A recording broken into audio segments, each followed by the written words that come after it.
Boa noite. Vamos falar de escolas ocupadas, ocupações, movimento estudantil. Então, eu sou professor de História em uma escola da Rede Estadual de Ensino aqui de Uberlândia, Minas Gerais. E essa escola ficou ocupada por 17 dias. Quando os alunos decidiram ocupar, me questionaram se eu apoiaria e respondi que sim, que apoiaria o movimento. A escola ficou ocupada, a escola onde eu trabalho, né, ficou ocupada por 17 dias e estive lá na maior parte desses dias, inclusive dormindo na escola, prestando o apoio. Mas por que eu apoiei? Bem, primeiro pela convicção político e ideológica dos motivos da luta estudantil contra a PEC 241, contra a lei da mordaça e contra a reforma do ensino médio. Mas também porque, entendendo que eu sou parte da equipe pedagógica da escola, uma das funções, enquanto tal, é zelar pelo bem-estar, pela segurança dos adolescentes. Então, estar ali prestando apoio até material em alguns sentidos, acho que era uma das minhas funções. O movimento ele aconteceria independentemente de mim, mas se em algum momento eu fosse útil, acho que seria minha função estar ali, até nessa questão de acompanhar os estudantes durante as noites e tudo mais. Logo vem aquela taxação, né, de doutrinador, né? Então eu seria então um doutrinador. Poxa, eu sou alguém que muitas das vezes mal consigo manter o silêncio numa turma. Então, como que eu seria um doutrinador capaz de incutir pensamentos, ideias, desconstruir valores, colocar esses estudantes contra a sociedade? Então, acho que me chamar de doutrinador é colocar em mim uma capacidade que, na verdade, eu não tenho, né? Prestei apoio. Mas a crítica ao movimento estudantil e ao movimento de ocupações, ela tem a ver com a forma como parte da sociedade vê o adolescente. Então, quando adolescentes resolvem ocupar escolas, são chamados de incapazes, irresponsáveis, arruaceiros e doutrinados, manipulados. Mas essas mesmas pessoas reacionárias e conservadoras que falam isso do adolescente são as primeiras a bradar que aquele adolescente que comete um delito deve ser punido, né, da mesma forma que o adulto. Então são as primeiras pessoas a exigir a redução da maioridade penal. E são também as pessoas que afirmam que quando uma adolescente engravida precocemente, o erro foi dela. Então quer dizer, para essa concepção reacionária conservadora, para o erro, o adolescente ele é totalmente capaz e consciente, mas quando se trata de posicionamento político, aí não, isso é resultado de doutrinação. Lamentável. Sobre a estratégia, né? Muito se disse, olha, tudo bem protestar contra a PEC, mas ocupar não. Ocupar sim, por quê? Primeiramente, a gente nota que quando se trata de mobilização nas ruas, nem sempre tem a adesão esperada e passeata na rua não incomoda. Sendo muito franco, não incomoda. Tá? Então a ocupação ela tem um impacto muito maior. E qualquer forma de manifestação, protesto que não está incomodando, é porque na verdade não é protesto, não é manifestação, é desfile. Os motivos, né? A questão da PEC 241, que é a atual PEC 55/2016 no Senado. Congelamento de gastos, um teto de gastos para o governo. Ninguém é idiota de achar que o governo não deve controlar seus gastos, mas fazer isso de uma forma que vai atingir serviços essenciais como educação, saúde, habitação, segurança, a própria questão do financiamento à agricultura familiar, bom, aí é você jogar todo o peso de uma crise sobre uma parte da população. E haveriam outros meios. Por que não se fala em auditoria da dívida pública?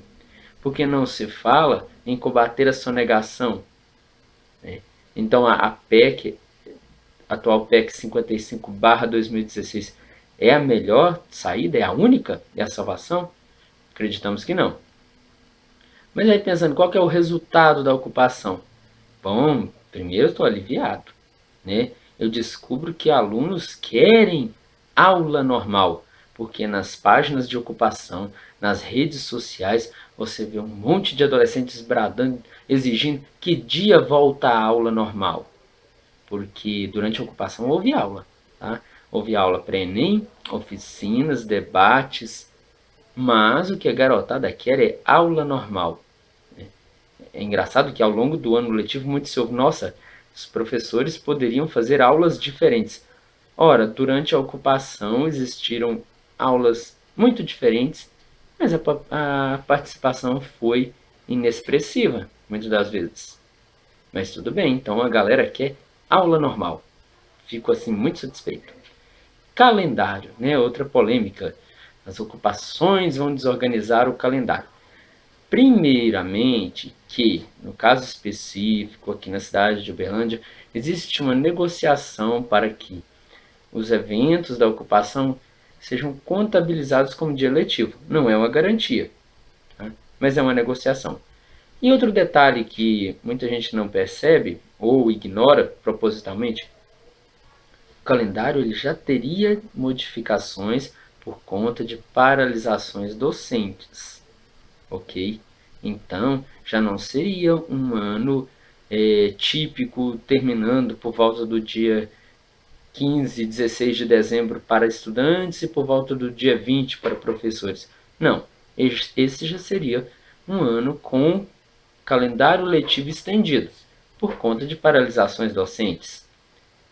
Vandalismo, muito se fala em vandalismo, mas posso garantir que na escola onde eu trabalho, a desocupação foi pacífica, a estrutura da escola foi verificada, a escola havia sido fotografada antes e no ato da desocupação. É uma escola monitorada por câmeras, acessíveis até por aplicativo de celular para gestão da escola. Então, não foi identificado nenhum problema relacionado a dano ao patrimônio público. A direção, depois de negociações, emprestou, por exemplo, material de cozinha, copos, talheres, panelas. Tudo isso foi conferido no ato de entrega da escola de desocupação, sem qualquer registro de dano ao patrimônio. Então, quando a gente pensa no resultado da ocupação, muita gente fala em vandalismo. Mas em que escola? Onde? Então, multiplica-se manchetes, links afirmando em vandalização, mas sem nenhuma informação precisa. Ou seja, é ato de má-fé. E pelo menos na unidade onde eu trabalho, o único momento em que o patrimônio público esteve em risco foi quando um pai, contrário à ocupação, ameaçou derrubar o portão da escola com o próprio veículo.